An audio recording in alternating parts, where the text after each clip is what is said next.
Project live from the fortified compound in Mesa, Arizona, where despite all that's going on, it is a fantastic day outside. And if you are in the area, if you're having weather like this, yeah, definitely spend some time outside today. My gosh, it is March 28th, 2020. And, for anyone that was complaining about time, and the years, months and weeks just passing by really fast, you wanted that to stop. At least for me, things are at a standstill. So all this this so-called hoax, which we're going to talk about here today, there's really no getting away from this. And you've got some hardcore haters, boy. It's not just enough to disagree on something, but you got to pour on the insults. My gosh, here I thought that anarchy and veganism and abortion were the really big hot button issues. You want to really pile on the hate, talk about stuff like that. Whoa, talk about viruses and what people think is a hoax pandemic, and the hate really comes out. But I'm glad to have you guys with me here today. Let's get to. Oh, I didn't put I didn't finish my show notes, so I do apologize for that. So if you want to join me on the show, and we have a topic, ethics in a pandemic, or ethics to where does it fit in? Does it fit in? Is this even something worth talking about?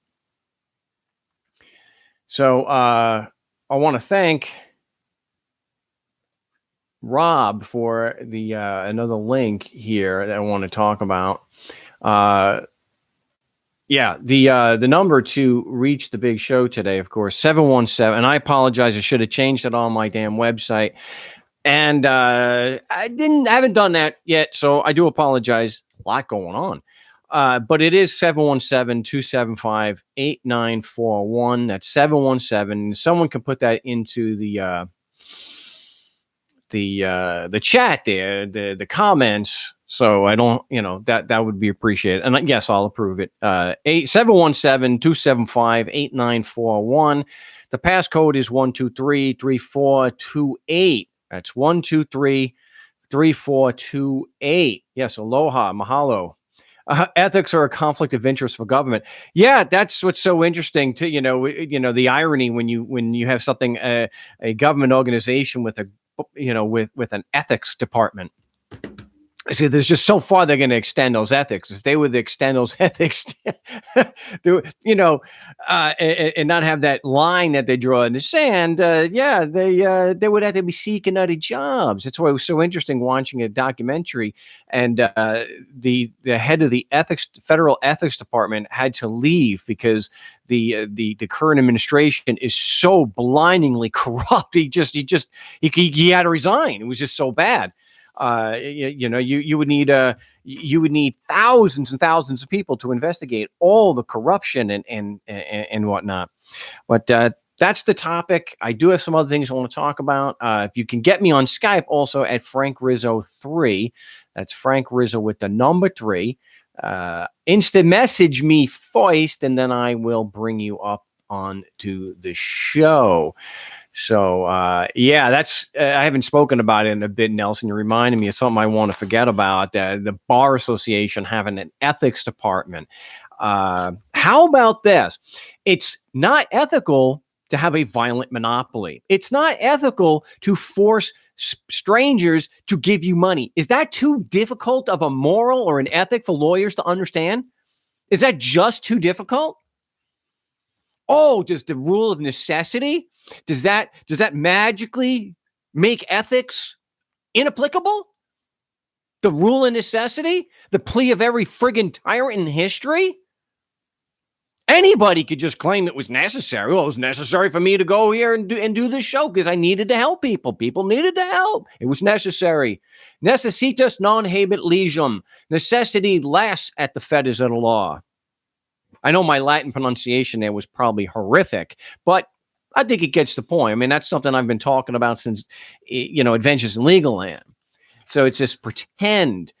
Well, we're going to make it look like we're holding them to any kind of ethics. Right? Even the Supreme Courts have look, the ethics are not there to punish the lawyer, which is why they're very rarely punished. And it is very, very rare. It's even more rare for a lawyer, a prosecutor, to actually go to jail. Prosecutor. I'm talking about prosecutors here. It's one in the entire history of the United States has ever gone to jail for crimes committed while he was acting in his official capacity. One, and that distinction is owed to Ken Anderson. More judges in American history have actually gone to prison than prosecutors. We all know the kids, the kids for the kids where they were doing kickbacks for the kid prison, the juvenile prison in Pennsylvania. 2 judges went to prison. 2. That's twice as many prosecutors that have gone to jail. None of them have gone to prison. Judges have gone to prison. Judges. The top of the judicial system. Not prosecutors, they're not the top. But one prosecutor in history has gone to jail. 2 judges went to prison. Not too many other judges have gone to prison for what they did on the job. Not too many. The last impeachment of a federal judge was actually 11 years ago. So, yeah. Yeah, criminal system has no ethics. Well, they don't hold themselves to any ethics, but they have their little ethical rules that they will hold certain people to. Namely me. I'm one of them, although there's not a shred of evidence that I've been unethical. So, but speaking of unethical lawyers and prosecutors, they said it was during, I don't remember who said it, don't let any disaster,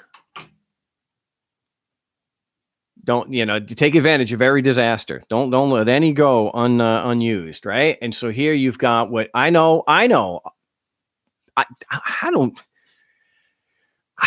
the Alex Jones types are going to be screaming it's a hoax because you're doing it constantly on my videos now, but in the middle of this corona hoax, the Department of Justice, this is in Politico. This is something that, was it's about almost a week old that they've been trying to do this. I mentioned on the last show, I just didn't have a link pulled up to discuss it in more detail.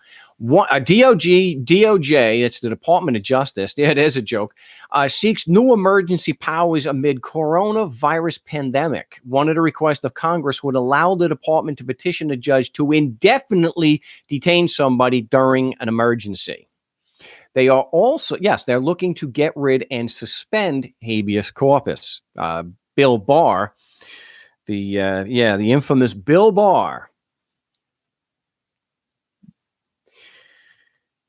Look up Iran-Contra, what was going on there. And he was the architect behind having them all pardoned. So Oliver North, who should have been in prison since the mid-'80s, the rest of his life, pardoned. Bill Barr. And Bill Barr looking to suspend habeas corpus. So, yeah. Yep. Of course.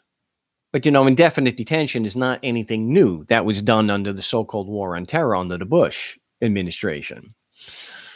So hopefully that's not something that's going to go through. It's not going to be something that they do. And hopefully the bill to destroy and get rid of and make illegal end-to-end encryption on the internet. So just imagine, and hold your judgment for a moment, just for sake of argument. Without encryption, online banking couldn't be done. There's so many things, and you're so much at risk to go ahead and get rid of end-to-end encryption. That is just the disease. But hey, when we're all distracted, that's the kind of crap that these people are doing. So, we'll see what happens there. Again, if you want to join me on the big show to discuss ethics in a pandemic or to avoid a pandemic, 717-275-8941. That's 717-275-8941. The passcode is 123-3428. And Skype is Frank Rizzo 3. That's Frank Rizzo with the number 3. Get you into that there queue. And amazing. And please, yes, I will take calls, even from those who think that the whole thing is a damn hoax.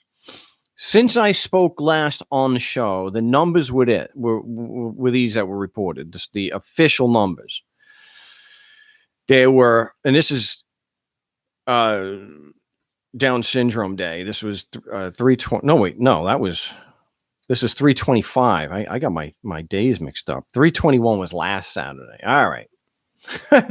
Mark is a paid shill for Putin. That's hilarious. But, even though foreign source is clearly joking there are going to be people that actually take that serious. I'm just a shill. Yeah. Yeah. Paid for. I'm taping my headphones. I didn't have an opportunity to buy headphones. So if we get calls today, I'm using broken $4 headphones. So somebody let Putin know I'm not getting the money over here. So, yeah, it's just a soft 9/11, not to worry. Okay. So the numbers on Wednesday, March 25th, were 54,000 and change in the whole U.S. And that 737 deaths were reported. And that included my brother's, I'm sure it included my brother's mother-in-law. Yeah, but what the hell? People die every day, right? What?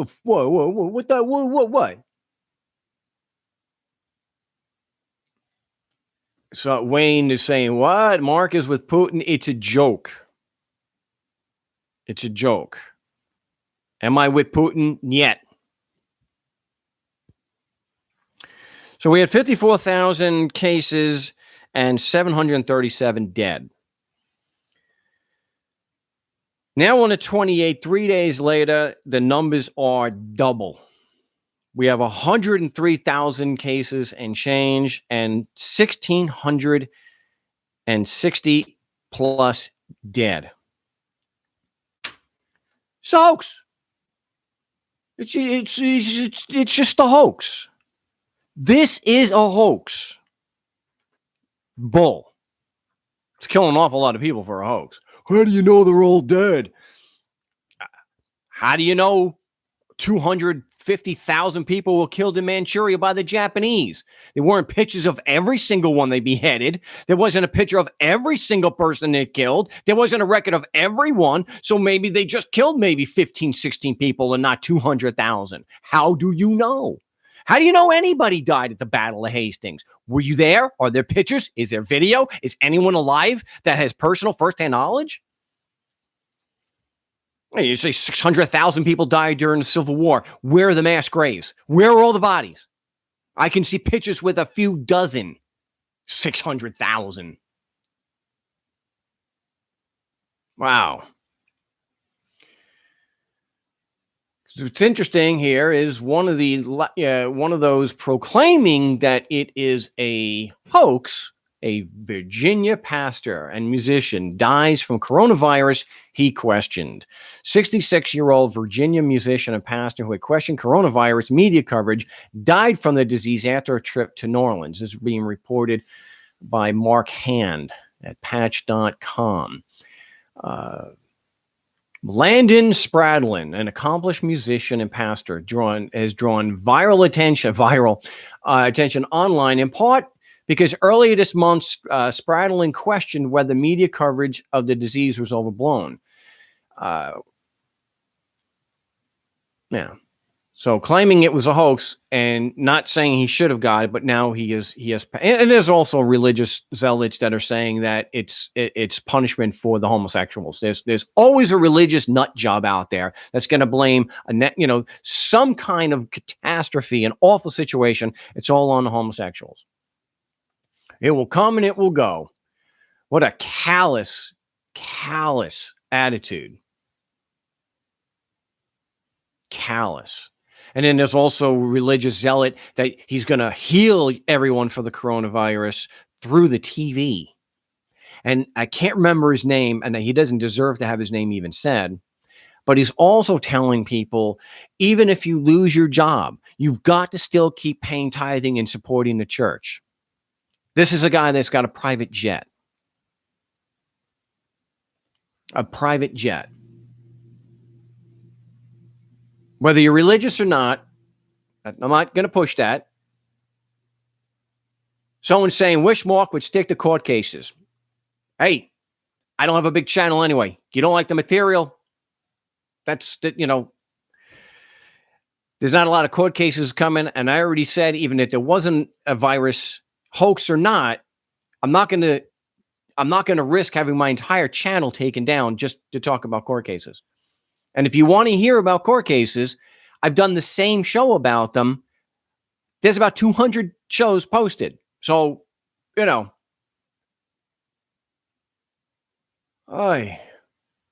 where the hell was I? Oh, yeah. These televangelists. You notice that the televangelists, have you ever seen Benny Hinn? Anybody? Maybe, I don't know. I don't think it's just an Arizona thing. Benny Hinn is one of these so-called miracle healers. So he has people come up, and we all know they're a scam. And we can thank people like the amazing Randy for showing the proof, the evidence that these people are scammers.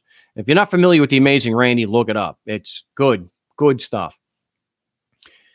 And what Benny Hinn would do is he would have people up that claimed to be sick. They were probably just shills.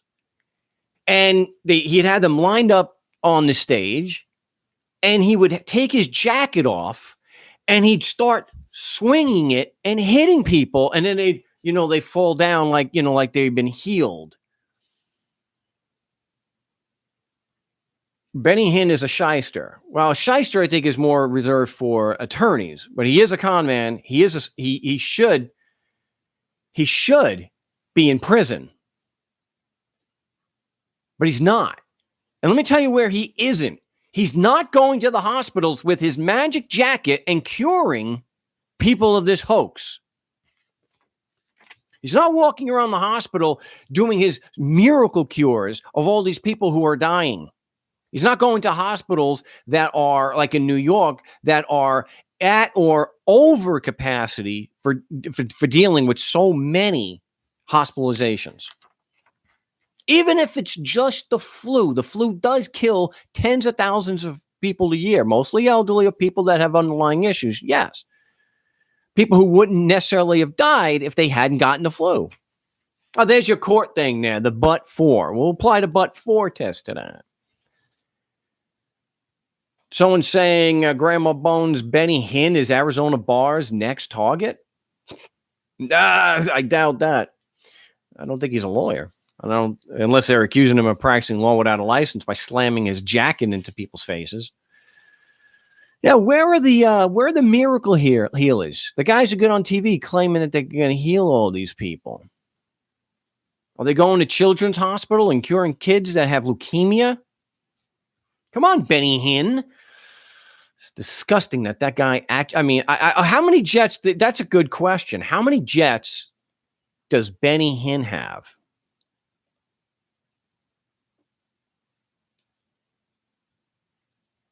All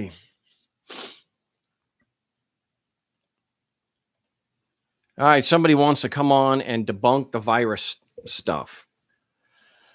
All right, let's see what we can do here. We'll see if we can get JC on.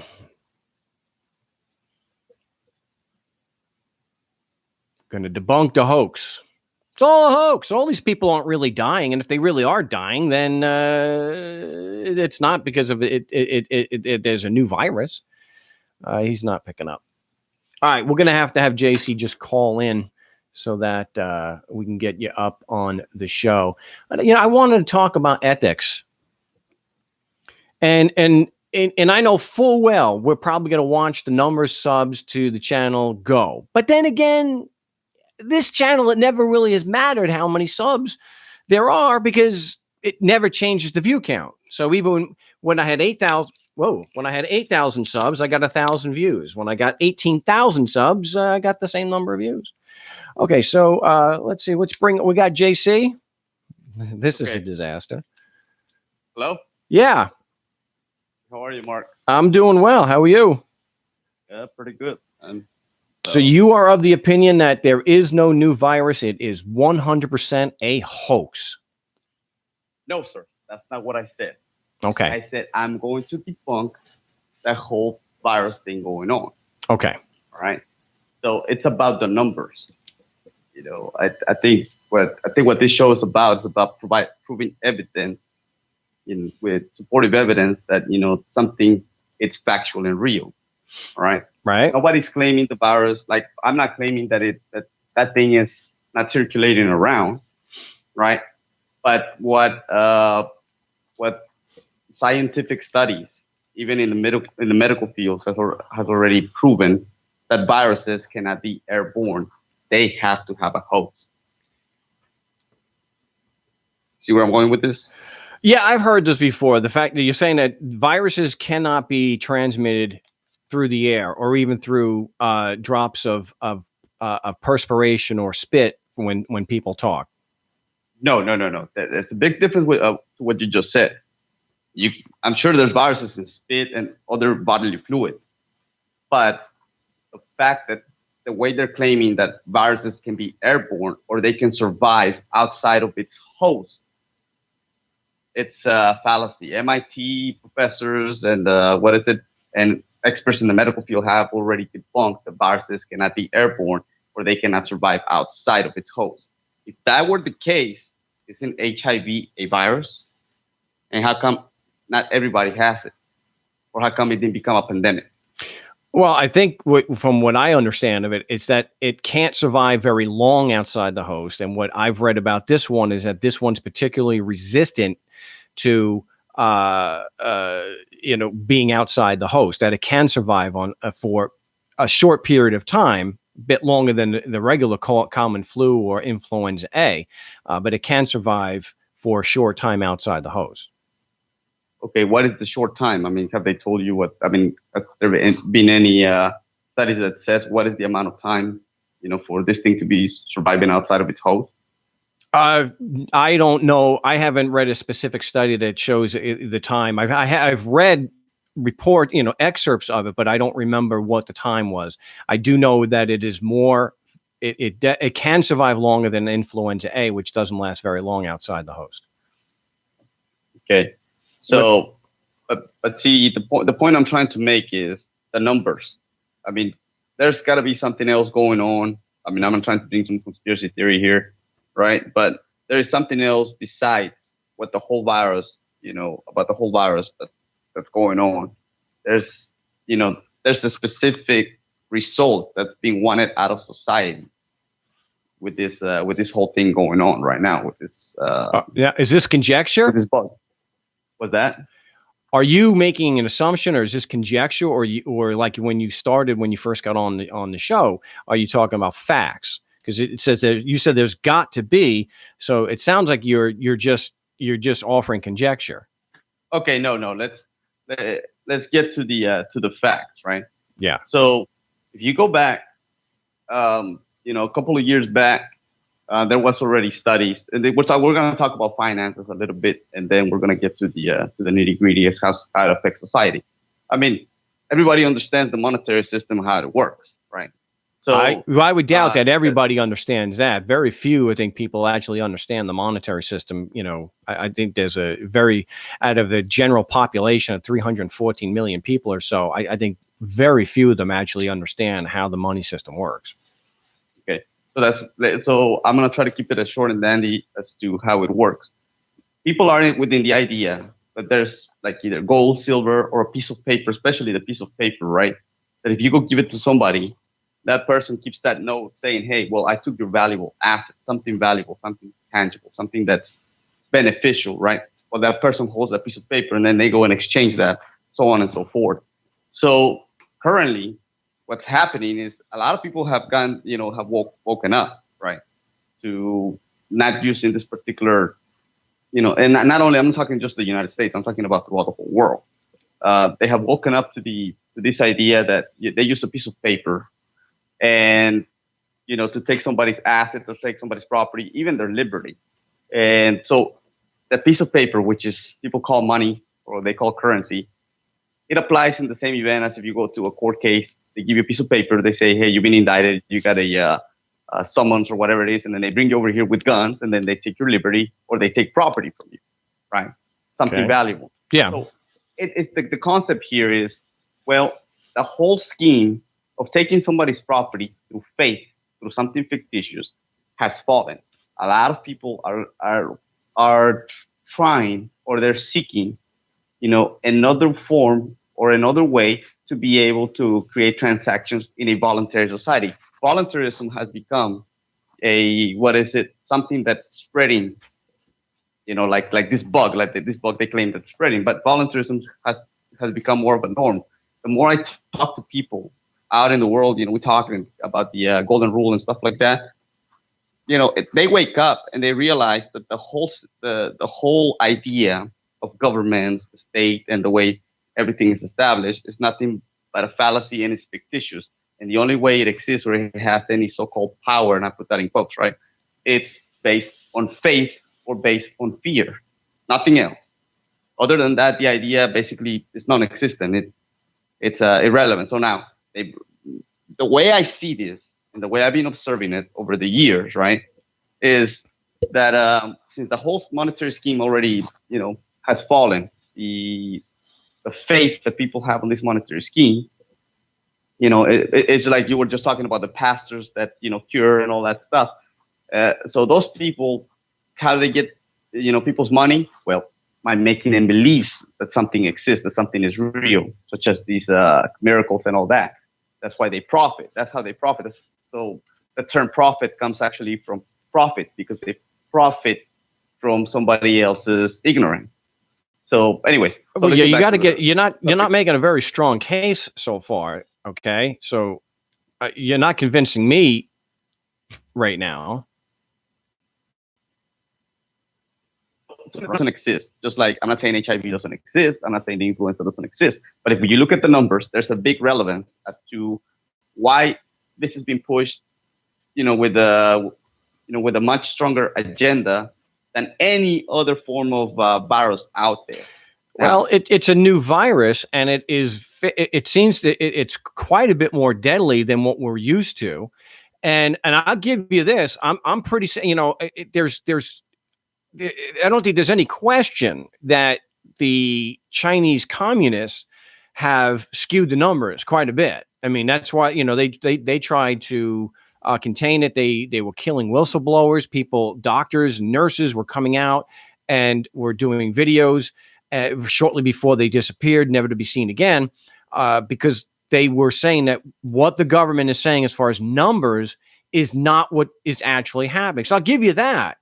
But you can see people are posting videos. And yeah, you could just do the Alex Jones thing.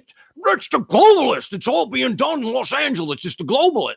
But there are independent sources, people doing it on their own Instagram accounts, nurses and doctors that are showing hospitals in New York that are overwhelmed. Are you saying that? I could see where governments want to take advantage of that, where I already discussed that. But it's not a hoax as far as that a large number of people being infected by something that is deadly. That's not a hoax. I can't accept that that's a hoax. Whether they want to profit off that, well, we already know that senators were doing inside training. They got caught. We already know. We know that they're fudging the numbers. So that's why it seems like there's such a big jumps from Wednesday went from 54K. It almost doubled to 103 today. And I think one, it had to do with there weren't enough tests to go around, and they are skewing the numbers because they don't want the stock market to keep dropping. That seems pretty basic. You know, you got Occam's razor. The most simple explanation with the fewest assumptions is probably right. So while we may not know exactly what it is, I think we could point to what it probably is, what the evidence shows us, and what is just speculation and what you think is happening. So do you doubt that a large number of people that is overwhelming certain systems like in New York? Are you doubting that that's actually happening? Yes, and here goes why. All right. So and I'm gonna base it based on the way these people react in mainstream media, including governments and politicians and everybody who's got they're promoting an idea. Right. So when there's always a mass shooting and whatnot, what is the first thing they do? They go and respond. They go to the scene, and then they try to show you evidence and whatnot. Even the Communist News Network, CNN, right, will try to create hire actors and go to a specific scene supposedly, and to a specific event supposedly is occurring, right? And it comes out to be that they're like either hoaxes or that they were pre-planned, or these are paid actors, right? I'm not saying that the people that are dying are paid actors. But the point I'm trying to establish is that there's always some kind of so-called evidence that they promote. Because if we just take what they say or what is being said mainstream as a fact, right, then it's the same thing as going to a court after they give you a citation, they give you a ticket, and say the laws apply because we say it applies. So we're playing the same game here, if you think about it. Well, there are independent sources. People are saying, "What's your source, Mark?" There are independent sources. Yeah, I know this gets a big laugh. Oh, my wife works at a hospital. It's a very large hospital system in Arizona, and I know other people. I know a nurse for 30 years back in New York on Long Island. The hospitals are almost at the breaking point. That's not fake. Even if you're going to say that it's just the flu and they're faking all the results for corona, the fact is people are dying in much larger numbers than usual, and the hospitals are some of them at the breaking point. There's something different going on, and to try to just blow it all off as all they're actors or they're faking all of it, no, they're not. There's too many independent sources. So when you had people in China get on and saying that the Chinese government is lying, the numbers are far, far, far worse than they're reporting. Is that fake? Is it possible? Yeah, it is possible. But there's still so many other sources of this. You don't have to go to mainstream media to get the source anymore. My gosh, people, this is 2020. You don't have to go to just CNN to get the numbers. And I want to point something out to someone here. Is every single thing that I don't trust government. That's true. And so when they give numbers, I take it with a grain of salt, and I want to look at other sources. Everyone knows my position on what the government is.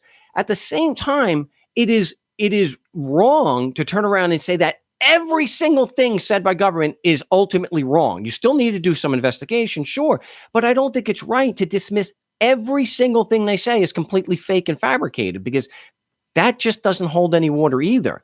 So I think if the official line is 103,000 cases, there's probably about 140.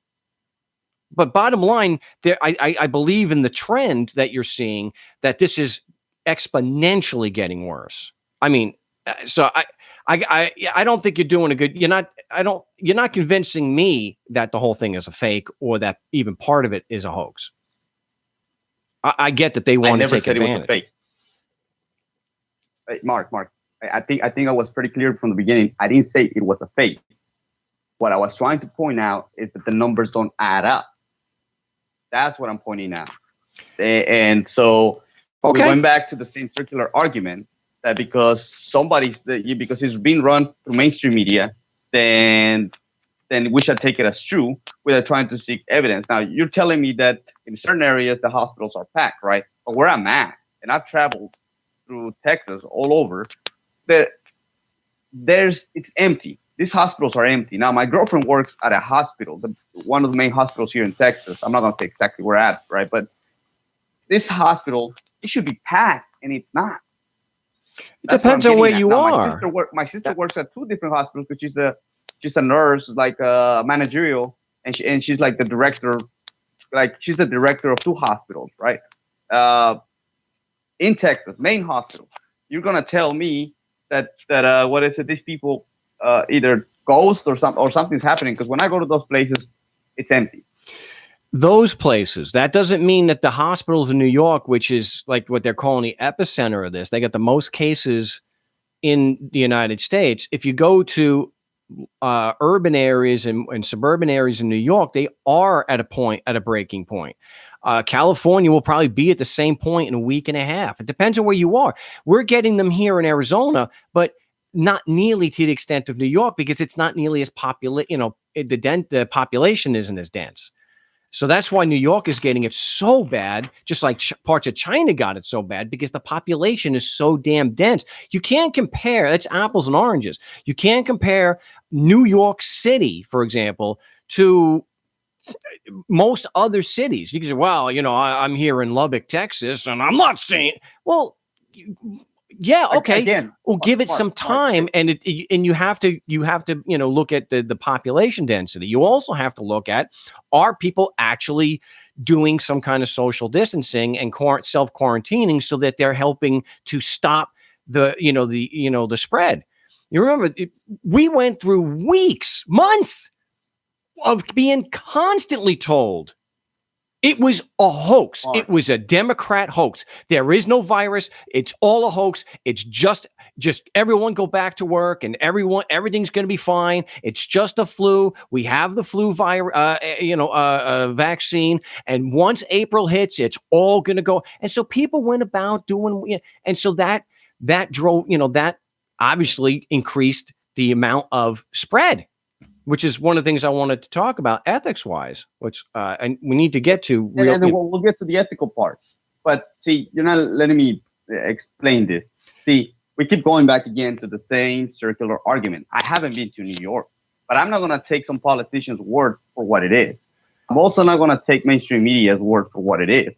Because at the end of the day, if there were cases like mainstream media is promoting, how come they're not at the hospital? How come they're not over there interviewing the people who are supposed to have this virus or whatever? They are. They have been to hospitals. They have been interviewing doctors on the phone. They're not necessarily going to the hospital because it's a risk to them and to the patients, but they have done that.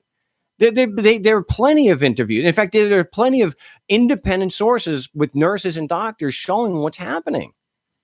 So I get what you're saying. I understand. I agree that the governments will use this to take advantage.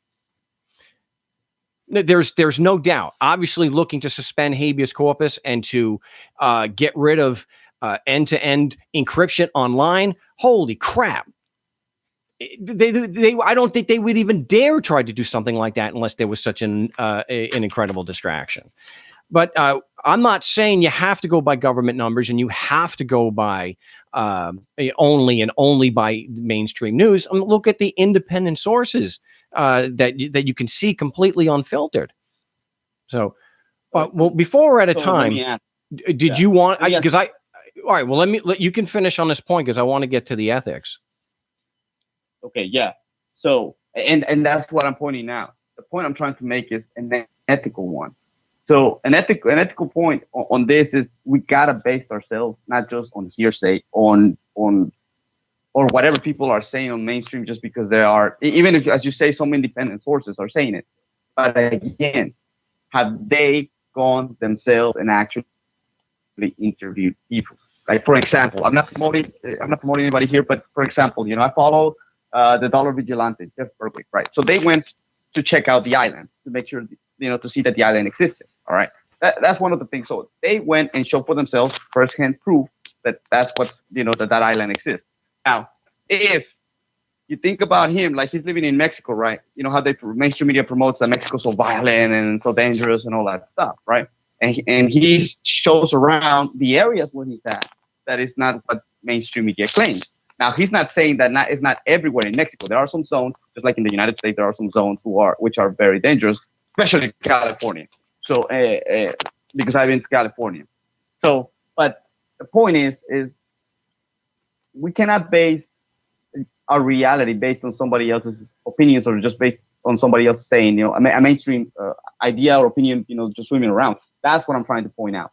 Now, I'm not, like I said, I'm not saying that there's no death based on this bug, but what I'm saying is that the numbers just don't add up as to the precautions or all the, the way the mainstream is reacting. Okay, so Spencer has a good question. No Spencer has a good question here.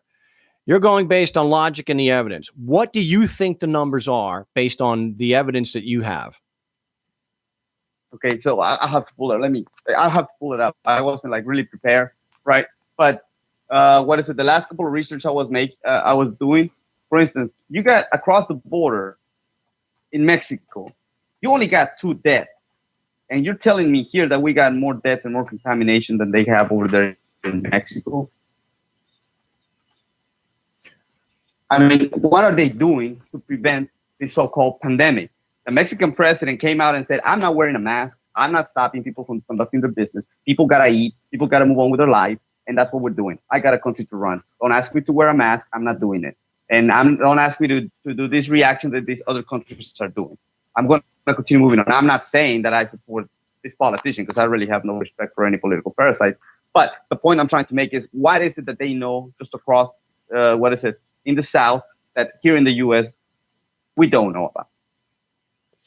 Okay, so it's just more you're going based on that, and again, like I said before, you have to look at different areas have different population densities, and that is a very, very big factor on how a virus or some kind of contaminant, is going to spread. So I don't know. I can't tell you. I just know that I know it was reported that Mexican authorities wanted to limit and keep Americans from traveling into Mexico to contain it. Maybe it was the fact that a lot of people weren't traveling. There wasn't a lot of overseas travel, and so there's very, very few cases of it in Mexico. I don't know enough about it to say that.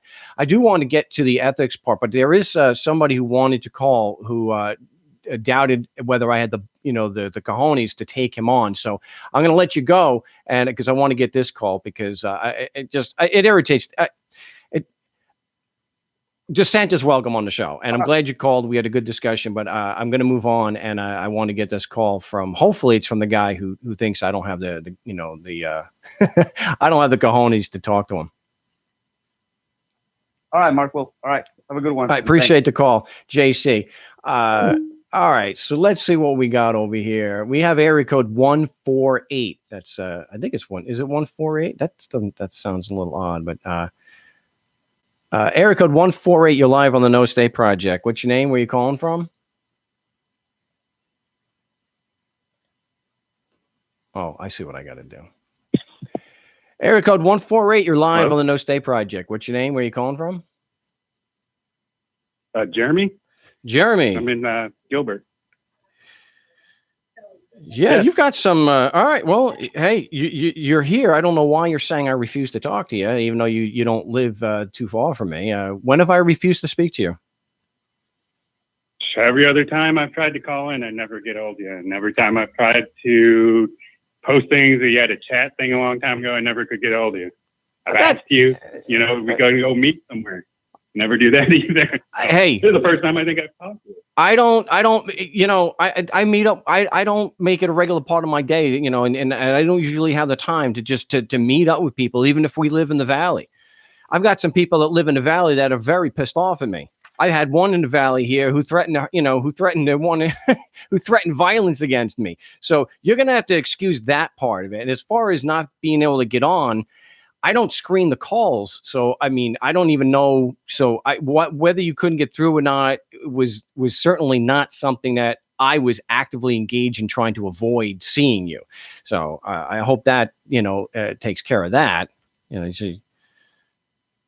Here's the one thing I wanted to say is all these numbers are completely irrelevant because how are you going to calculate a death rate when there's no way of knowing how many people have this particular strain? Now, let me go a bit further with that. Even if you could identify every single person that had a coronavirus, which is a lot of people. First of all, they don't even test for the virus. They test for antibodies to it, and they don't differentiate between different strains. So anybody who's had the cold is going to test positive, first of all.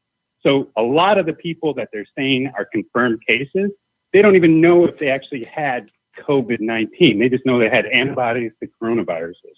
But the more obvious one, because people can argue that and say, oh, they can do genome sequencing to figure out if it's a particular strain, which they're not doing. But even if beyond that, there's no way of knowing how many people have it. So if they say, okay, we have 300,000 confirmed cases, that could mean that there's 2 million people that actually have it. It could mean there's 4 million people that actually have it. Most people who get the flu and start coughing don't run to the hospital. So there's a whole bunch of cases that they don't know about, which brings the death rate to like 0.01 ever. And it's a minuscule thing, just like all other flu viruses. There's more people that have died from regular flu in the time period. And so this is just you know why I know this is all bull? Because I actually told my wife years ago that when they roll out martial law, they're going to use some kind of pandemic to excuse it. So, I mean, I fear the government a lot more in the way they're handling this, way more than a virus. I'm not worried at all about catching the flu. Not at all, because they even admit that this isn't killing healthy people. That I don't know if that's true. And the deal with the numbers, what they're looking at is, for let's say what the mortality rate is, they're saying we got X number of confirmed cases and we've got Y number of deaths from it to determine what the mortality rate is.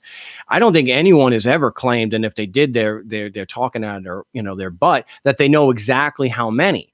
That's a big unknown. You never know exactly how many because not everyone's going to get tested. People are going by this death rate when they're just taking the confirmed cases and dividing it by death. And that's simple math, but that doesn't actually add up because the confirmed cases are only people that took it upon themselves to go to the hospital and be freaked out, or they're just government made up numbers. Either way, you have to, common sense and basic logic says that whatever the number of confirmed cases is, that's not the total number of people that actually have it. That's a small fraction of people that actually have it. So when you say, okay, when people calculate the death rate, they have to throw in another factor. How many people actually are going to what percentage of people are that contracted actually go to the hospital? Now that's a vague number. So let's say it's only 10%. Then you say, okay, well, if there's 400,000 confirmed cases, that means there's actually 4 million people that have it. And I guarantee that's going to bring the mortality rate down way below 1%. Yeah, well, you would bring the mortality rate down across the board if you could have access and be able to test for everybody. You would do that for everything. I think that's kind of built into the statistic. At least that's how I see it. That this is based on how many. This is based on how many people. They had a controlled case. They had a controlled study that they could use, the Diamond Princess cruise line, where all these old people got it, and they had a closed environment to study exactly what a wave of it does, right? And something like 700 people got sick, 7 people died. So it was 1% amongst elderly people. Who wouldn't have died. And that was after it already came and went. Who otherwise wouldn't have died. This is actually killing people. Yes, it like any illness, anything that you get, it's going to be aggravated and make it a lot worse if you have underlying issues. You may not have died but for getting that damn illness. It overwhelms the system. Right, but a lot of people die. People die every day. That's the thing people forget. They're like, oh my God, 300 people have died. Well, thousands of people die thousands of people die from just tuberculosis every day. Every day. Yeah, thousands of people die from tuberculosis. That's probably true. Now, how come there's no pain? There's never been any worldwide nonstop coverage over tuberculosis, even though it's far more deadly. Does tuberculosis? With that, does tuberculosis? Does that spread the way the flu and other viruses do? Apparently, I mean, 1.5 million people dying from it every year. My mother was Wait. Die from it. My mother was a tuberculosis carrier. I never got it. Right. None of my family did. Not everybody who gets it catches it. Yeah. But that doesn't mean it's not killing people. Yes, but I don't. That people die from things. You're talking. It happens. It doesn't mean that you shut down everything and start stamping on people. Well, this brings up the ethical question. This to me, no matter what you believe in it, the problem is, here's the problem. The government is violating a basic law, tenet of law. If you go into a crowded theater and yell fire, you need to have proof that there's a fire. No. So if somebody's going to start saying, "Hey, oh my God, this is a pandemic," you need to have the numbers to prove it. And so far, they don't. Because if you have a cruise line, I think old people. I think when it's worldwide and almost every country is infected, you got yourself a pandemic. But this leads to, and before I'm almost out of time, I've got to get to the ethical thing, and I'll keep you on for this. Now, when I talking about the ethics here, just strip all government nonsense out. And if we know that by interacting with other people, well, first let's start with the basic ethic of do no harm, right? Do no harm. So the basic principle, ethical, moral principle that I live by is live honestly, injure no one, give every man his due. Now, given that ethical code or that moral code, if we know that by going out and interacting with people could actually spread a disease that may not kill me, but it could actually lead to the death of someone else that I interact with whose immune system is compromised. Is that unethical for me to just go out and unwittingly maybe infect other people when I have a choice? Absolutely 100% not. Absolutely 100% not. You are not responsible for someone else's viral infection. That's not your problem. If I spread something to you and you get sick from it and die, that's not my problem. Because if you start trying to do that, that's a really quickly slippery slope. Because now you can tell people, hey, we have the right to tell you to hide in your house. We have the right to inject you. You're going to be able to take everybody's rights completely, because now you're trying to say that. And this is something, I mean, it's such utter bull because you don't have proof. The first thing you said is, if there's proof that you're going out and getting people infected, well, the problem is there isn't any proof. There's zero proof. Just citing numbers that the government's spouting out isn't true. I just said we're leaving the government out of it. We're not talking about laws. We're not talking about the government. We're talking about a situation. The CDC is the government. The WHO and CDC are government. They're funded by the government. They're controlled by the government. That's the government. Who are these independent agencies? You've gotten to a point where you just keep talking over me. So I'm kind of losing interest in the discussion with you. Well, who are the independent agencies you're talking to? Because the WHO and the CDC are government. Okay, I'm just talking about a situation similar to what we have here, where you could be infected or pass an infection on to others. So would it be ethical for you to continue going around and instead of limiting your exposure to people? And you just went off. The problem is, Marcus, who's going to make that decision?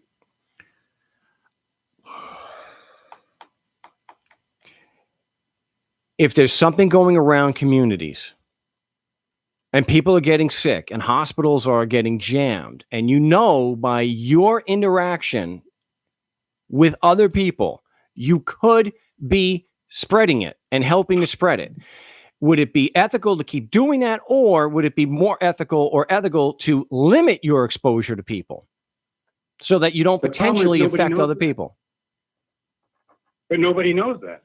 And there's no way to know that because no one can see this stuff. No one can say, hey, I can see the coronavirus coming out of your mouth. So it's really, you're putting yourself at the mercy of half-assed testing from LabCorp. Because they don't have any test. Show me the test that's specifically for COVID-19. There isn't one. They test for antibodies. Why? That's all they can do. Look, I'm getting to the end of my patience. It just, why can't I ever get on the show and just have a straightforward discussion about ethics and just get yes or no, and so that we can actually have a discussion about the ethics of it, not solving the exact problem that we're talking about. I just wanted to have a discussion on ethics. Would it be ethical? Yeah, no, ethics is bad. Ethics is that you want to go and say, okay, we can tell people they need to go in their house because we think that they might be able to spread something. Now, if there's rock solid proof that you've got something because you've got sores puffing out of your body and all this stuff, and you go around touching stuff with oozing sores on your body, then you might have an argument. But to just go around and say, hey, that person sneezed, we better make sure the government tests him, and then we're just going to trust the test without any knowledge about how it's actually done or how they test for it. And then we're going to just, so we take this person's rights away because we say they have something. That is the slippery slope. You're asking for martial law when you do that. You're asking for it. I already said this is not a situation involving government and laws and stuff like that. That was I just wanted to have a discussion on the ethics of possibly knowing that you could possibly infect large groups of people, and that's all. And you, all right, I'm running out of time here, so I'm going to have to let you go. But I'm glad that you were able to get through, and we could talk again on another show. But I'm almost out of time. Okay. All right. Appreciate it. Have a good one. You too. I know that people are just going to start going that I'm not consistent, whatever. Lance is saying he's done. All right. I just wanted to have an ethical discussion. And what we could do is, with a little bit of heads up, maybe on the next Wednesday show, we can continue and have calls regarding that. I just wanted to have a discussion on ethics. Is it ethical to, if you know that there's a good chance, because you're in the midst of a pandemic or an epidemic where something new is spreading and people are getting sick and people are dying. People are actually dying. Is it ethical to not limit your exposure to people? It's nothing about martial law. It's nothing about taking a gosh darn machine gun and forcing people into their house. There's no force involved in this scenario. Okay. No one's talking about taking an M16 and marching your damn family into the house. No one's talking about saying you can only have so many, at the barrel of a gun, you can only have so many damn things of toilet paper. It was just a simple ethical question to start a discussion on ethics. I never mentioned anything about, I even specifically said, this is not a government situation. There is no government. Is it ethical to continue to go into that situation and go about your day and possibly infecting people where it could lead to their death when you have the option of limiting your exposure? That's all. That's all I wanted to discuss. And now I got people, fungal, I'm done with Mark Stevens, you effing shill. How in the world could something so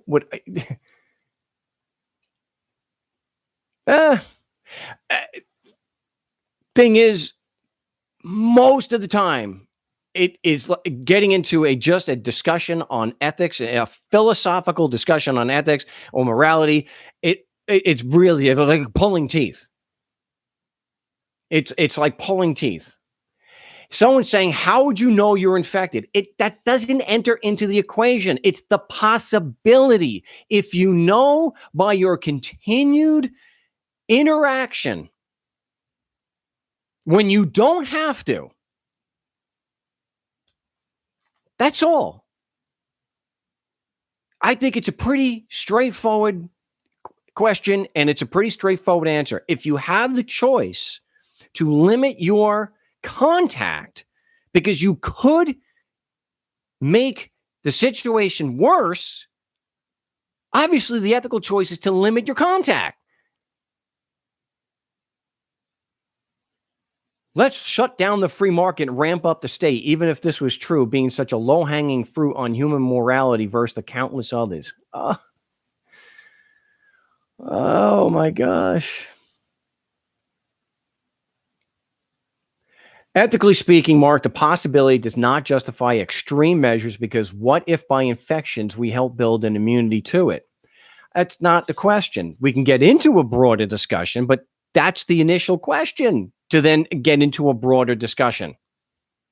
But at least on one call, couldn't get into the broader discussion. So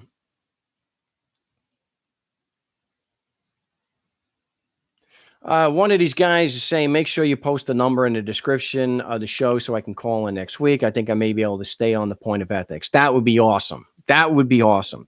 A philosophical discussion on ethics. That would be sweet.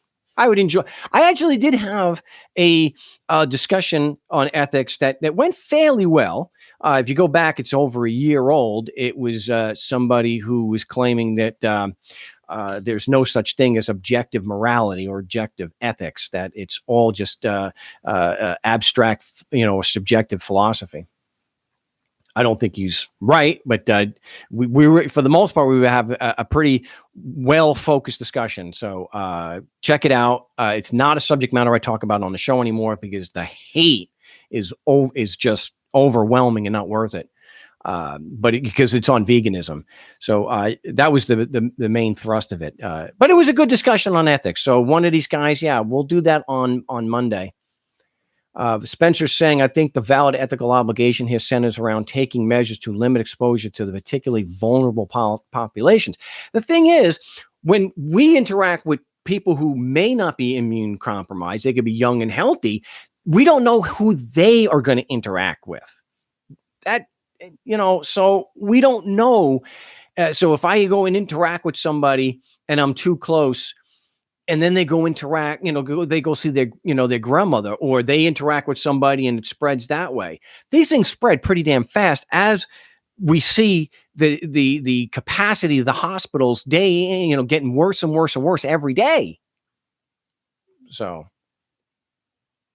Mark, did you say you are being ethical and self-quarantining? I didn't say, but I am, and I have limited my exposure, and I've been in the house. So I only go out when it's necessary. I do the hand washing. I don't touch things. I use my shirt to walk into a door, and I keep my distance. So yeah, I think I'm doing what I can. And when I am not, and when I have the choice to stay at home in the fortified compound, I do. So, Mark, Lance is saying it's not hate. I'm a vegan of 21 years. Hey, good on you. And I mean that. That wasn't sarcasm. And I think you are consistent with ethics on veganism. All right, well, I'm not saying that Lance was laying on the hate for veganism. No, and I'm not necessarily saying Lance is laying on hate. But there is a lot of hate on these last few shows. So I probably would have been better to put the new numbers into the rather, but I did get to talk about the ethics for a bit. So what I'm going to do is I'm totally out of time. I ran a little bit over. I'm going to have to end the show here. I appreciate the calls. And hey, if one of these guys or anybody else, you want to gear up for a philosophical discussion on ethics, hey, I would definitely welcome that. And we'll do that on the Wednesday broadcast. And so till we're live again on Wednesday, salud.